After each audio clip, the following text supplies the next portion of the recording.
we gonna let Joe go on his black people rant. He know black.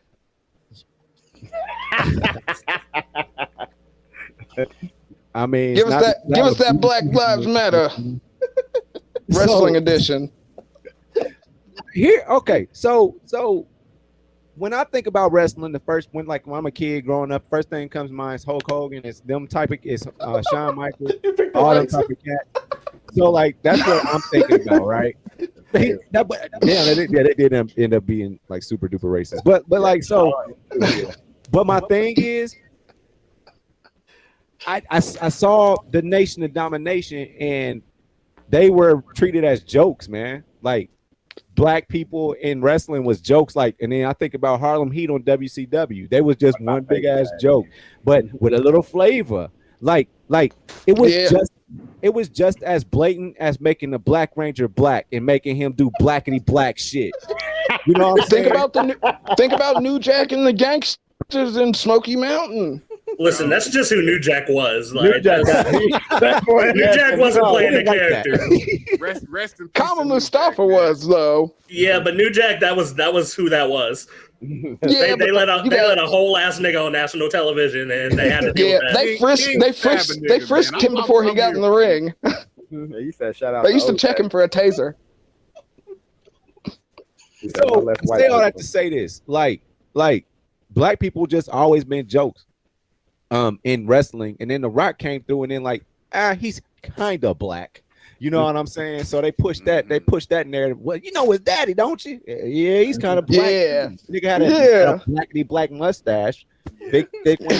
His tan was super hard. R.I.P. Rocky Maivia. Oh yeah, big shout out to him. I mean, he definitely was he had an okay career, right? He wasn't like by all the black men on wrestling back for the end of the territories. He did okay. Tag team champion with Tony Atlas. Good. Yeah, Tony Atlas. Thank you. And see, that's why I have you here with me to just clean it up, so it kind of sounds like I know what the fuck I'm talking about, but I'm going somewhere. and so we get The Rock, and then we just love The Rock. But man, for a second there, I was just loving Stone Cold Steve Austin. He was just this redneck guy that hates his boss, and I'm like, man, I hate my teacher. So like, I'm like, all right, cool, man. We got common ground. So you know, I like then The Rock's like, man, I'm just flashy. I don't even know when he eventually turned that way, but like Farouk used to get beat all the time. Yep. D'Lo Brown was definitely a joke and used to get beat all the time. That head swivel. I like D'Lo. Huge D'Lo. He had the Sky High was so beautiful. Oh, yeah. Man. And the low Into down. the pin. The beautiful. It just had to be the lowdown though. You know what I'm saying? It had to be a lowdown. You're looking at the real deal. All the way. I'm looking at so like it was hard for me to really grab on to like black wrestlers because they kept on making niggas look like jokes, man. And so now I'm looking at it. Let's talk about Kofi Kingston. Bro, I'm up randomly on a Saturday morning, nigga. These niggas is on Channel 4 right before Yu-Gi-Oh!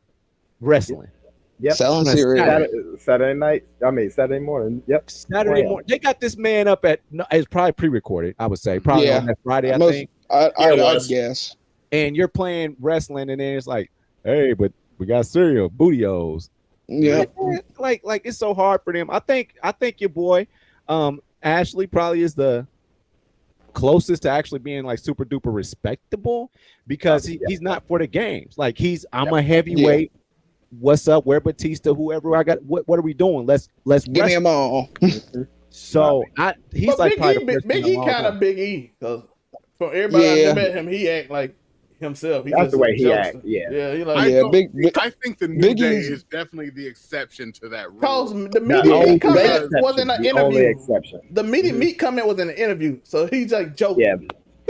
That's them in real life. That's actually them. That's just them being them. They play on look TV. at up, down, and all that. You know what I mean? Seriously, like them just clowning. And you can tell that's them too because Adam Cole and them act different. They do on TV on that show. Yeah, way different. And Xavier Woods is the same person. I'm like, what? All the way through. I could see what Joe's saying because they put Shelton Benjamin with his mama. Yeah. That's incredibly disrespectful.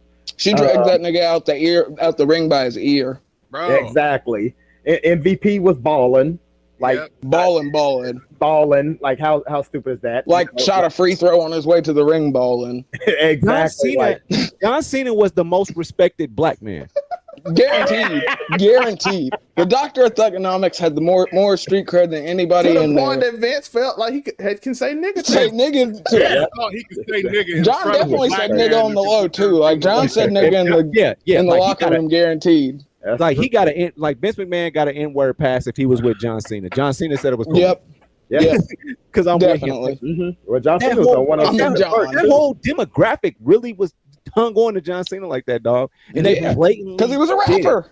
He was like Eminem. John, but listen to what I just said. John Cena is the most celebrated black wrestler. Ever. Okay, that's true. Believe it or not, that's probably the consensus. And it wasn't a gimmick or anything. It was like consensus. Look, he said not me. Nah. Dr. Umar is not here. We can speak candidly about what really happens. But I mean and then I'm just gonna move very quickly over. When it comes to luchadors, like, man, they got a whole following in Mexico. Like, everybody wears masks, they do dope ass shit. But like when you will watch the WCW or you watch WWE, they bring on a Japanese wrestler and hey, do some cool stuff real quick. Let's bring in some luchadors. Hey, do a couple of flips and get the fuck out of here.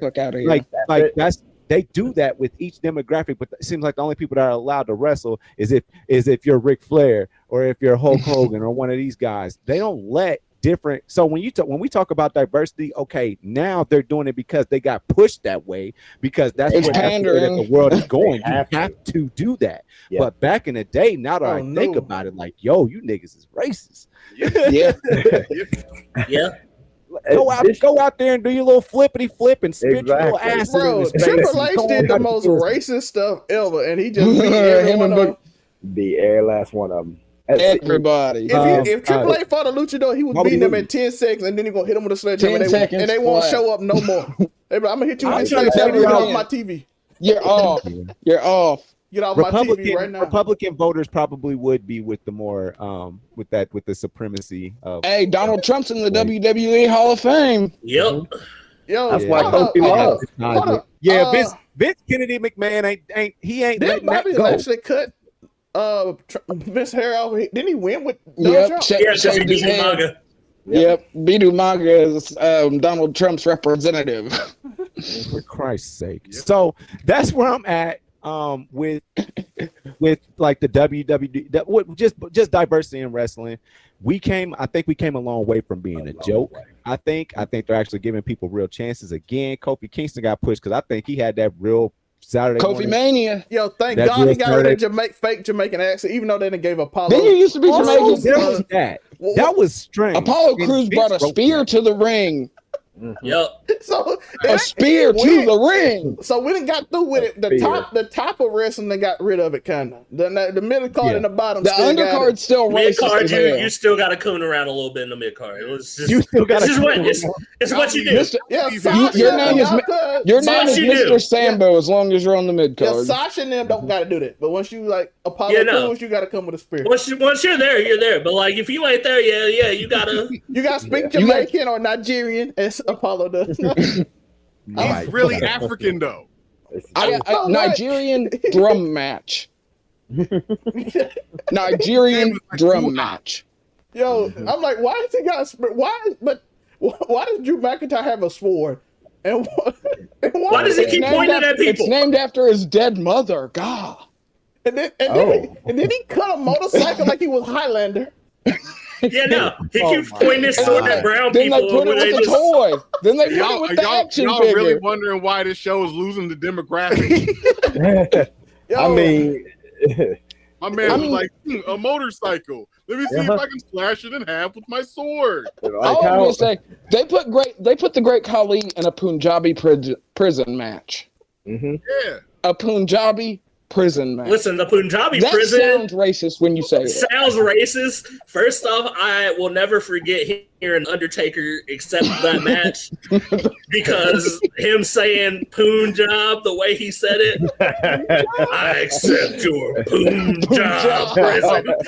I was like, bro, that's not even how it. That's not even the name of the match, bro. You left off a whole syllable, but I'm gonna let it fly because you're the dead man. Punjab, bro. We need shirts with that, nigga. It was the American way too. You guys think that was after 9/11? It was. That was way after 9/11. No. What? Bro, they did Arabs pretty bad. Why didn't John Cena fight Eddie Guerrero in like a Mexican street fight? Hey, Why did JBL catching Mexicans at the border? Oh man, it was so racist. JBL was catching Mexicans at the border. And why remember Kerwin White though? Y'all want to know a subtle racist thing that you always do? Mexican wrestlers always put people in the back of trucks. I didn't see that coming. Think about NXT. They just Phantom Girl Timo just put what's on the back of a truck. Eddie Guerrero used to do it too. The parking lot's the most dangerous place in NXT though. The parking lot in NXT is the most dangerous place in the world. She goes down in the NXT parking lot. You will get hurt. You want to get written off the show real quick? Hang out in hang out in the parking lot. Hey, that's why everybody stay in catering. You know, William Regal wasn't even safe out there. Yeah, I was gonna say William Regal went out there and got. But that's Karrion Kross. I'm glad that we've established that one of the most dangerous places you can ever be. Not Compton, not Southside Chicago. Chirac ain't got nothing. It's on the parking lots in Florida. NXT parking lot. NXT parking lot. It's like the apron of the arena. It's the hardest part. Well, they are. Thanks for watching. Make sure you follow me on all my social media platforms. Don't forget, every Thursday, the full podcast is on Apple Podcasts, Google Podcasts, and mama, I'm on Spotify. Overall 99 ENT bring you videos from Friday all the way to Friday. So be sure to like and subscribe to the channel. We appreciate it. Again, thank you so much.